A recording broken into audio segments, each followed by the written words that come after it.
Ríkisstjórnin vill bíða með allar rannsóknir á háhitasvæðinu í Grændal uns rammaáætlun er lokið, segir iðnaðarráðherra.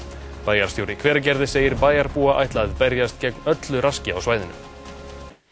Iðnaðarráðherra segir óheppilegt að Orkustofnun skuli hafa veitt leyfi til rannsókna á háhitasvæði í Grændal áður en ljóst væri hvort það yrði sett í verndunarflokk. Leyfi til rannsókna á svæðinu var veitt í andstöðu við umhverfisráðuneytið.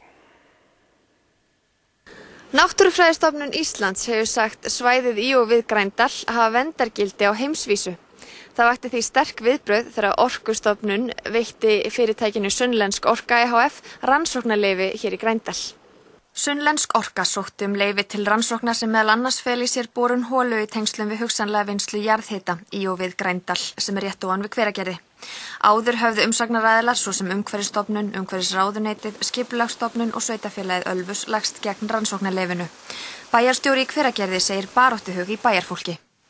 Grænsdalur er einstakt náttúru undur á heimsvísu. Mér finnst við sem þjóð ekki með að missa sjónar á því. Þannig að afstaða ykkar er alveg skýr? Afstaða okkar er alveg skýr, við munum berjast gegn virkjunum og öllum áformum rask í Grænsdal og Reykjadal eins lengi við þurfum. Orkustofnun sem heyrir undir iðnaðarráðuneytið veitti Sunnlenskri Orku ehf. Rannsóknarleyfið þótt gerð rammaáætlunar sem gæti leitt til þess að Grændalur verði settur í verndunarflokk sé ekki lokið. Samkvæmt yfirlýsingu sem Sunnlensk Orka sendi frá sér fyrir í dag munu engar rannsóknir hefjast fyrir en vinnu við gerð rammaáætlunar er lokið. Ég tel að ég geti mælt fyrir hönd allra ríkisstjórnarinnar þegar ég segi að við viljum akkurat þá niðurstöðu sem orðin er í málinu núna, það er að þetta mál verði lagt til hliðar og sett inn í ferli rammaáætlunar og lokið þar. Þannig ef í ljós kemur að Grændalur fellur í verndarflokka þá verði ekkert rask á svæðinu. Já, þá fellur málinu sjálft sig.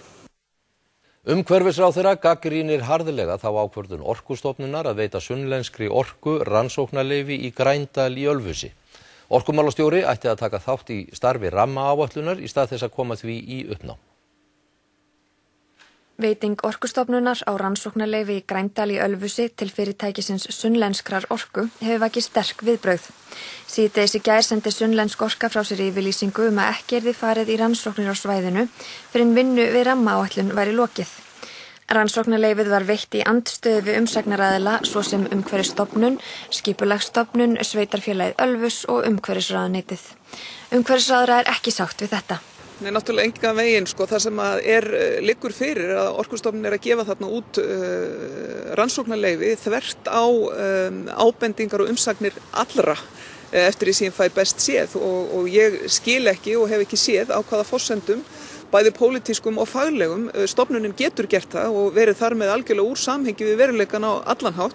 Svandís hefur áhyggjur af því að ákvörðunin að veita rannsóknarleyfi í Grændal grafi undan rammaáætlun og sakar orkumálastjóra að raska starfinu sem henni tengist. Ég hef miklar áhyggjur af því, ekki bara vegna þess að þarna er Orkustofnun að ferð, heldur ekki síður vegna þess að beinlínis orkumálastjóri hefur sætið við borð rammaáætlunar og ætti þess að vera þáttakandi í sáttinni í staðinn fyrir að valda uppnámi.